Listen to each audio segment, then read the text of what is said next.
hubungan dengan Tuhan tidak ada. Sia-sia. Buat apa sahabat itu kita lakukan? Buat apa saya tidak membunuh, namun hubungan saya dengan Tuhan tidak ada sama sekali? Apa beda dengan orang ateis yang tidak punya Tuhan, tapi mereka baik sekali? Betul tidak? Tidak membunuh, tidak berzina mereka mempertahankan harga diri, hak asasi manusia sangat kental sama mereka. Tapi mereka tidak punya hubungan apa-apa dengan Tuhan. Apakah begitu yang disebut Kristen? Tidak. Kita akan menjadi seperti ateis tetapi berselubungkan Kristen. Kristen tidak demikian. Kristen itu didasari dari hubungan yang khusus dengan Tuhan. Private relation. Dia punya kepribadian dengan Tuhan langsung, supaya janji itu terpenuhi. Seperti Abraham, dia dipenuhi janji-janjinya. Dan yang berikut adalah cara Tuhan untuk dapat melayakkan dia bagi tugasnya yang besar sebagai pemelihara hukumnya yang suci.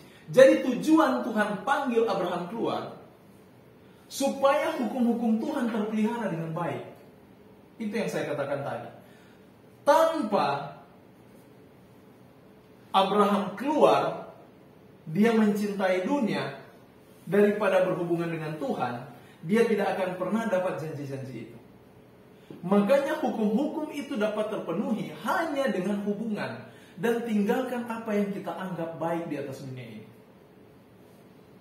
Bayangkan kalau kita lebih dalam kita gali, Amsal saja katakan, jangan percaya hati. Hatimu itu adalah pendusta. Bayangkan itu. Jadi dengan kata lain, kita sebagai orang Kristen membentuk hubungan dengan Tuhan adalah prioritas utama. Jalin hubungan itu, relation. Karena itu yang disebut iman. Bukan berapa banyak orang yang engkau baptiskan, bukan berapa banyak orang engkau doakan dan sembuh, bukan berapa banyak orang mati yang engkau bangkitkan. Bukan itu iman. Tapi seberapa dalam hubunganmu dengan Kristus. Itu baru bilang iman.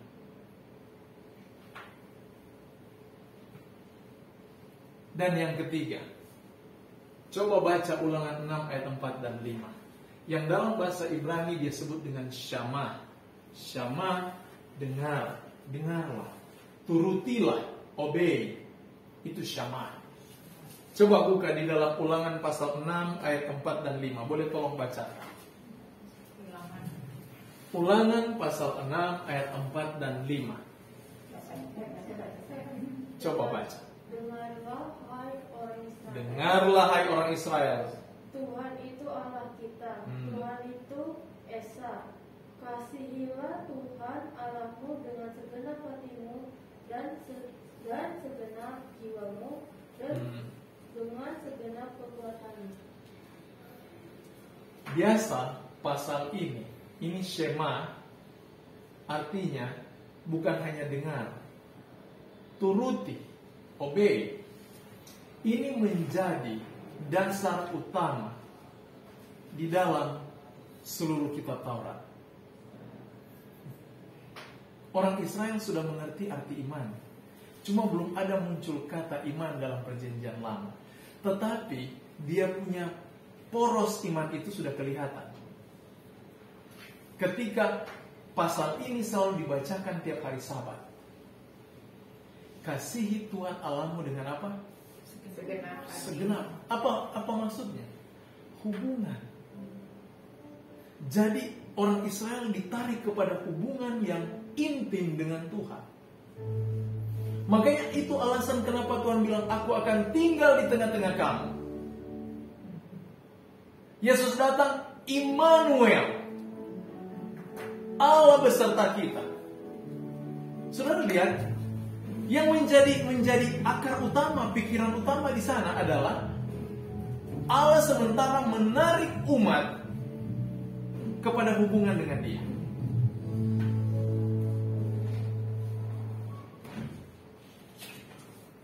Aku akan membuat engkau menjadi masyhur, namamu masyhur, dan aku akan membuat engkau menjadi berkat. Pertanyaan,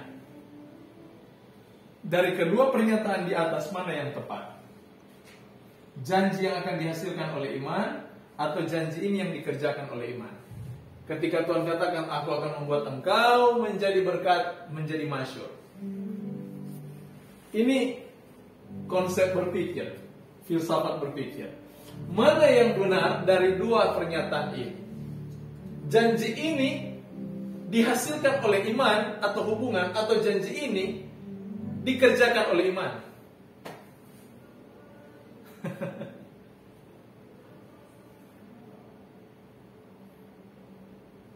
Mana yang lebih dahulu datang? Janji yang dikerjakan oleh iman. Janji yang dikerjakan oleh iman. Jadi hubungan kita itu menciptakan janji Allah.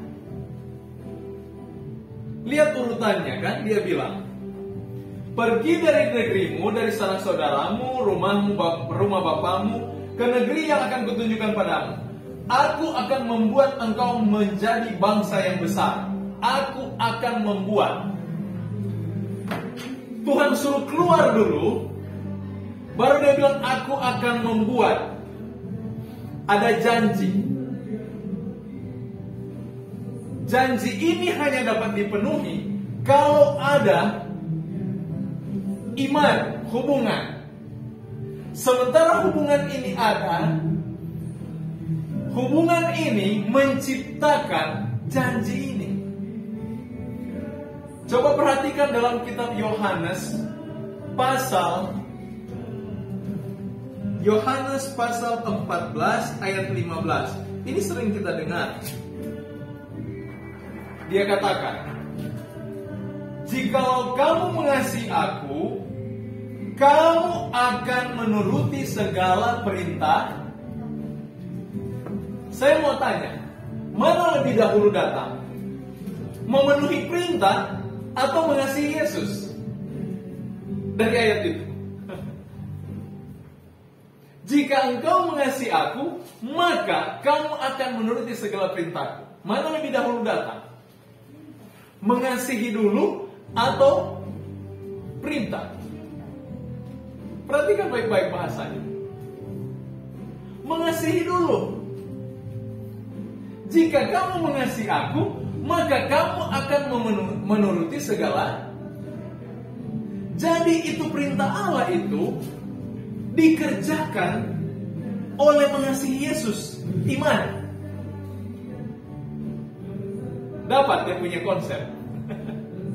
Jangan, memang saya suka sekali kalau berbicara seperti ini, memperhatikan ayat-ayat seperti ini.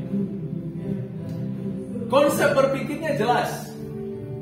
Mengasihi Yesus dulu, maka kamu akan. Berarti penurutan terhadap hukum Allah atau penurutan memenuhi janji-janji Allah itu adalah hasil pekerjaan iman. Itu adalah hasil pekerjaan hubungan antara kita dengan Yesus. Jadi semakin kita mencintai Yesus, semakin saya akan terbentuk di dalam penurutan. Sekarang saya akan tanya kepada Yesus, Yesus, apa yang harus saya lakukan? Yesus mulai bilang, jangan membunuh, James. Oke, saya tidak membunuh karena saya memiliki hubungan yang erat dengan Yesus yang saya cintai. Jadi saya tidak membunuh punya alasan. Sekarang kalau saya tanya, kenapa saudara tidak membunuh? Apa alasannya? Ada orang dia jawab, supaya masuk surga. Terlalu jauh sekali itu. Supaya tidak masuk neraka, jadi jangan membunuh. Padahal Yohanes katakan, ketakutan itu mengandung penghukuman. Dalam kasih tidak ada ketakutan. Kalau dia takut masuk neraka, dia sementara membentuk penghukuman bagi dia.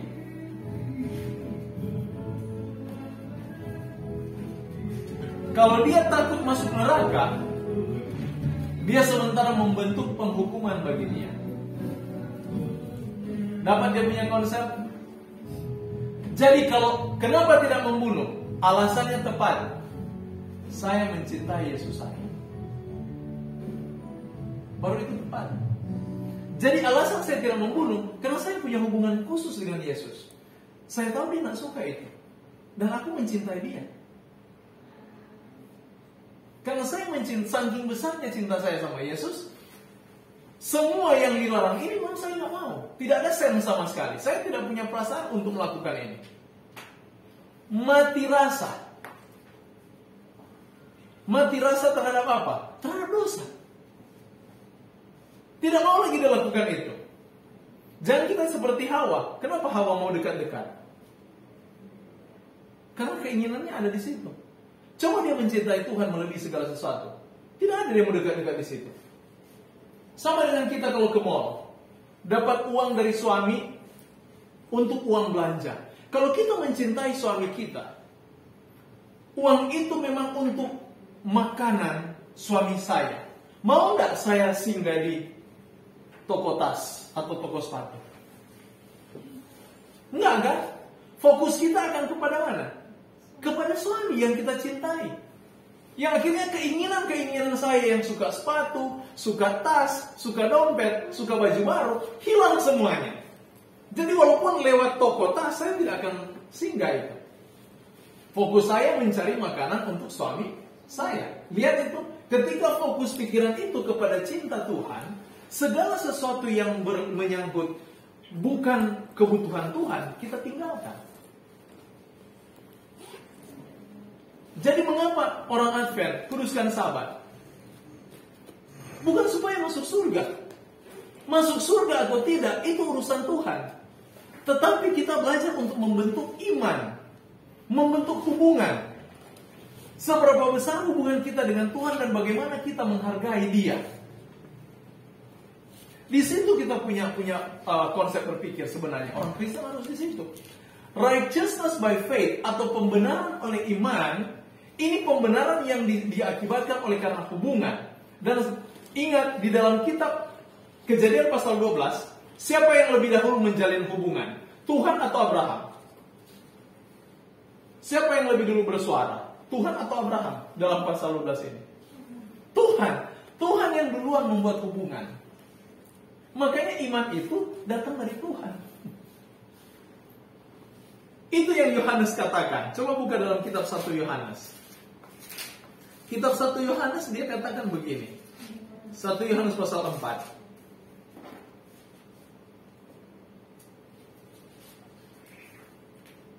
Mulai dari ayat 7, saya bacakan. 1 Yohanes pasal 4 ayat 7. Saudara-saudaraku yang kekasih, marilah kita saling mengasihi sebab kasih itu berasal dari Allah. Dan setiap orang yang mengasihi lahir dari Allah dan mengenal Allah. Barang siapa tidak mengasihi, ia tidak mengenal Allah sebab Allah adalah kasih. Dalam hal inilah kasih Allah dinyatakan di tengah-tengah kita, yaitu bahwa Allah telah mengutus anaknya yang tunggal ke dalam dunia supaya kita hidup olehnya. Inilah kasih itu. Bukan kita yang telah mengasihi Allah, tetapi Allah yang telah mengasihi kita dan yang telah mengutus anaknya sebagai pendamaian dosa-dosa kita. Saudara-saudaraku yang kekasih, jika Allah sedemikian mengasihi kita, maka haruslah kita juga saling mengasihi. Jadi dia katakan tadi, kasih itu Allah yang duluan, bukan kita yang duluan. Betul tidak? Sama dengan Kejadian pasal 12. Iman itu dibentuk Allah dulu yang berhubungan dengan Abraham. Jadi iman terbentuk oleh karena hubungan. Dan ingat satu hal, hubungan itu bukan datang dari kita, tapi itu hubungan datang dari Tuhan lebih dahulu. Bagaimana saudara menjadi Kristen? Bagaimana kita bisa menjadi Kristen? Kita harus kenal hubungan kita melihat kasih Yesus di atas salib. Ketika kita melihat kasih Kristus di atas salib itu yang menarik hubungan kita dengan Dia. Dia yang lebih dahulu nyatakan kasihnya. Kalau kita melihat iman dari sudut pandang ini, penurutan kita akan menjadi sempurna. Makanya kita sebagai orang Kristen, kita harus belajar merubah pola pikir kita. Pastikan saya menjadi Kristen oleh karena saya digugah oleh kasih salib itu. Ketika hati ini digugah oleh salib, saya mulai membentuk hubungan ini yang sudah dia lakukan lebih dahulu. Hubungan dia lakukan lebih dahulu dengan cara apa? Dia mati di salib dan dia menarik perhatian kita ke situ. Ketika hati kita ditarik kepadanya, kita mulai menjalin dan menjaga hubungan itu. Dan kita mulai belajar lebih intim dengan dia dan berpijak kepada kebenaran-kebenaran Kristus. Jadi kebenaran Sabat, hukum-hukum, semua makan ini, makan itu, apa saja yang mengandung ajaran, itu pengetahuan akan kebenaran. Semakin kita mencintai Yesus, saya membutuhkan sesuatu pengetahuan bagaimana saya mencintai Dia. Jadi bukan pengetahuan itu menyelamatkan. Jangan pernah berpikir menguduskan Sabat saudara diselamatkan. Tidak ada orang diselamatkan oleh karena menguduskan Sabat. Kalau orang itu diselamatkan dengan menguduskan Sabat, orang Yahudi masuk surga semua. Tetapi pengudusan Sabat adalah ekspresi, adalah pantulan hasil dari hubungan saya dengan Tuhan. Itu dia. Kalau kita hanya melakukan kebenaran-kebenaran itu berdasarkan supaya saya diselamatkan, saudara akan temukan diri saudara hilang dalam kebenaran itu. Tidak akan pernah diselamatkan. Tindakan Abraham selanjutnya, lalu pergilah Abraham seperti yang difirmankan Tuhan. Lihat respons Abraham. Dia menurut. Jadi tidak ada iman yang tidak disertai dengan penurutan. Tidak ada. Oh, saya beriman kepada Yesus. Amin. Kuduskan Sabat. Tidak mau. Oh, saya beriman kepada Yesus. Jangan membunuh. Tidak mau. Jangan menyembah patung. Tidak mau. Itu bukan iman namanya. Kita butuh melihat pekerjaan iman itu dalam hidup kita. Karena pekerjaan iman menjadikan manusia itu menjadi seorang penurut, bukan pendurhaka. Abraham tidak tanya-tanya, Tuhan, kenapa saya harus ke Kanaan? Kenapa begini? Kenapa begitu, Tuhan? Tidak. Dia hanya langsung jalan. Kalau kita belajar Alkitab, mengapa kita mulai mempertanyakan Alkitab?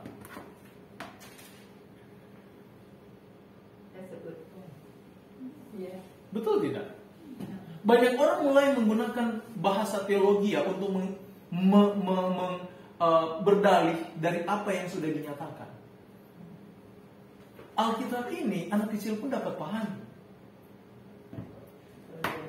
Kalau dia baca dengan tulus, dengan ketulusan.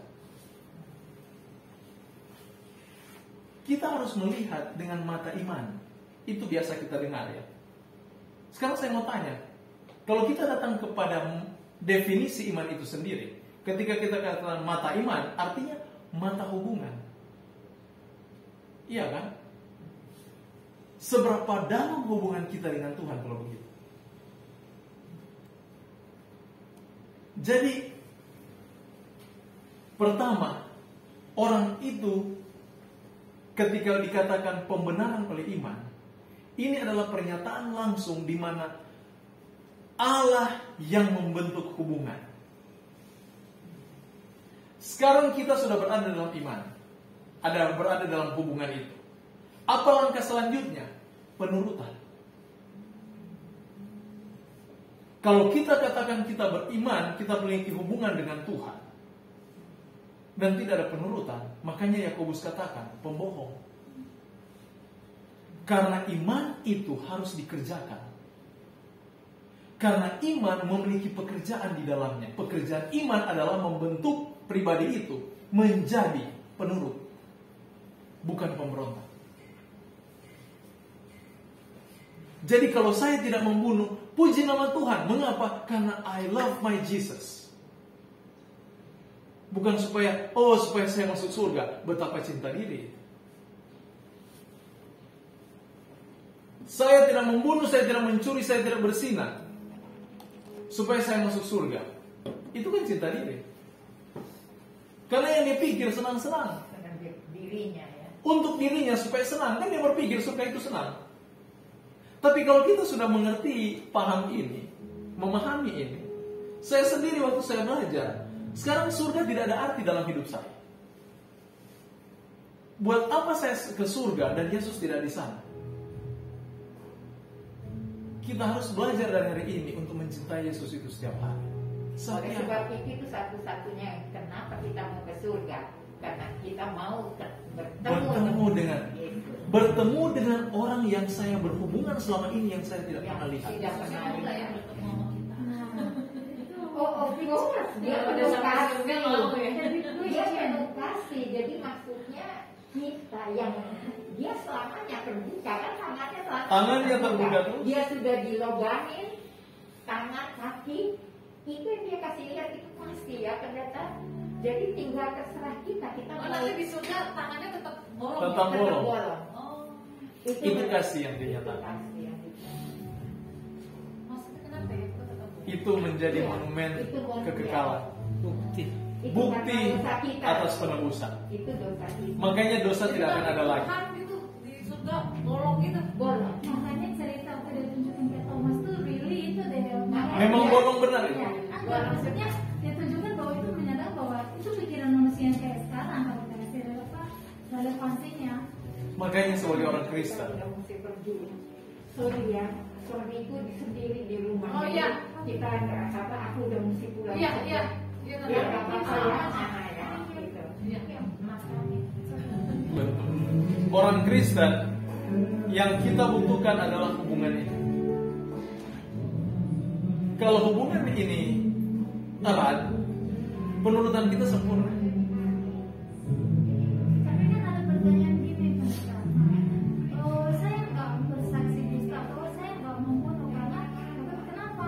Ya kan itu hukumnya. Karena itu hukumnya. Nah, bilang dong, bilang. Ya, pasti kan harus tanya, hukum itu siapa yang buat? Manusia atau Tuhan?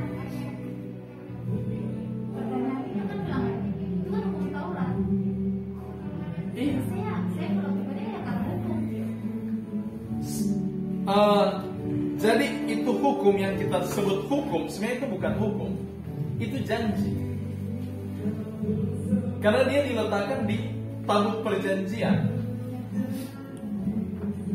bukan hukum itu.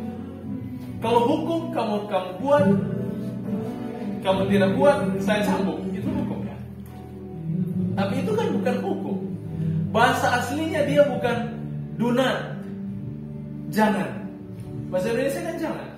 Kalau hukum kan yang di tabut perjanjian, pendeta. Iya. Kalau yang di gulungan kitab, Golongan kita apa? gulungan kitab Musa. Yang hukum-hukum upacara, aturan-aturan upacara. Oh itu. Oh. Itu aturan-aturan upacara. Kenapa layanan? Jadi dengan kata lain, makanya di dalam bahasa Inggris dia pakai thou shall not. Kamu tidak akan. Thou shall not. Kamu tidak akan. Bukan do not. Dia nggak katakan do not. Jangan. Jangan ada Allah lain di hadapanku. Jangan membuat patung. Bukan itu. Sebenarnya dia punya terjemahan harus lebih tepat. Kamu tidak akan. Thou shall not. Kamu tidak akan membunuh. Kamu tidak akan mencuri. Karena itu janji. Hanya apa? Perhatikan dia punya. Coba buka di dalam Ulangan pasal 5. Kitab Ulangan pasal 5 lebih jelas. Kalau Ulangan pasal Keluaran pasal 20 itu kan dia punya cerita. Tetapi Ulangan pasal 5 Musa membuat penekanan sehubungan dengan peristiwa itu. Ulangan pasal 5. Coba perhatikan, kita mulai dari ayat 1. Musa memanggil seluruh orang Israel berkumpul dan berkata kepada mereka, "Dengarlah hai orang Israel ketetapan dan peraturan yang pada hari ini ku perdengarkan kepadamu supaya kamu mempelajarinya dan melakukannya dengan setia. Tuhan Allah kita telah mengikat perjanjian dengan kita di Horeb. Bukan dengan nenek moyang kita Tuhan mengikat perjanjian itu, tapi dengan kita. Kita yang ada di sini pada hari ini, kita semuanya yang masih hidup. Tuhan telah berbicara dengan berhadapan muka dengan kamu di gunung dan di tengah-tengah api. Aku pada waktu itu berdiri di antara Tuhan dan kamu untuk memberitahukan firman Tuhan kepadamu. Sebab kamu takut kepada api dan kamu tidak naik ke gunung." Dan ia berfirman, perhatikan Tuhan bilang, "Akulah Tuhan Allahmu yang membawa engkau keluar dari tanah Mesir, dari tempat perbudakan. Jangan ada padamu Allah lain di hadapan." Kalau terjemahan sebenarnya, kamu tidak akan ada padamu Allah lain di hadapanku. Bisa dapat. Kalau kamu, dia bilang jangan, tidak matching, tidak connect, tidak ada hubungan dengan Tuhan katakan, "Akulah Tuhan Allahmu yang membawa engkau keluar dari tanah Mesir, dari tempat perbudakan." Tuhan sementara katakan begini, kalau saya terjemahkan dalam bahasa hari-hari. Saya Tuhan yang sudah melepaskan kamu dari perbudakan, maka kamu tidak akan. Mengerti maksud Tuhan? Jadi kalau saya tanamkan, kalau saya cari mengerti Tuhan maksudnya ini, maksudnya Tuhan, dia bilang begini, kalau kamu tahu aku Allah yang membawa kamu, maka kamu tidak akan buat itu. Kamu tidak akan ada Allah lain. Kamu tidak akan membuat patung dan menyembah. Kamu tidak akan menyebut nama Tuhan. Asal kamu tahu, kamu ingat bahwa aku Allah yang sudah membawa kamu. Kalau kamu mengasihi aku, kamu akan melakukan segala perintah. Sama nak bahasanya? Sama. Yesus menggunakan bahasa yang sama. Jadi yang paling utama dalam penurutan bukan penurutan itu sendiri, tetapi pastikan penurutan itu adalah hasil kerja dari hubungan. Tanpa hubungan dan kita lakukan apa yang disuruh, itu menjadi legalisme. Orang Yahudi juga lakukan hal yang sama. Mereka melakukan semua hukum Allah dengan setia dan dengan tepat. Tidak ada yang melanggar. Mereka ikuti itu. Tetapi mereka lakukan, hati mereka jauh dari Tuhan. Itu kan Yesus katakan, "Engkau melakukan segala perintahku, tapi hatimu jauh daripadaku." Yang engkau jalankan adalah perintah-perintah manusia. Bayangkan itu. Sampai Tuhan bilang, dia punya hukum yang dia letakkan ke mereka menjadi perintah manusia. Itu sama kita ikut undang-undang lalu lintas saja. Kalau seandainya lampu merah itu undang-undang di lampu merah ya, dia menjadi aturan Taurat, jadi aturan Tuhan. Mudah nggak orang lakukan itu? Mudah, betul nggak? Itu hukum Taurat, memang hukum Taurat ada undang-undang. Dan bayangkan kalau undang-undang lampu merah menjadi hak kita untuk ke surga, rusak nih surga kayak gini. Makanya Tuhan bilang, kamu mengikuti hukum manusia bukan hukum saya. Karena yang Tuhan butuhkan di sana adalah hubungan. Makanya Yesaya pasal 31 jelas. Coba buka dalam kitab Yesaya pasal 31. Yesaya pasal 31 ayat 1. Pasal 30 ayat 1 maksud saya. Pasal 30 ayat 1 dia katakan, "Celakalah anak-anak pemberontak, demikianlah firman Tuhan, yang melaksanakan suatu rancangan yang bukan daripadaku, yang memasuki suatu persekutuan yang bukan oleh dorongan Rohku, sehingga dosa mereka bertambah-tambah." Celaka orang yang melakukan sesuatu yang bukan hasil dorongan Roh. Ingat, dorongan Roh Kudus ini adalah hasil hubungan dengan Tuhan. Bagaimana kita berhubungan dengan Tuhan? Bagaimana cara kita berhubungan dengan Tuhan? Roh Kudus. Roh Kudus yang menghubungkan kita dengan Tuhan, betul tidak? Sekarang saya melakukan kebenaran tanpa ada hubungan dengan Tuhan. Apakah kebenaran yang kita lakukan diperhitungkan? Tidak diperhitungkan.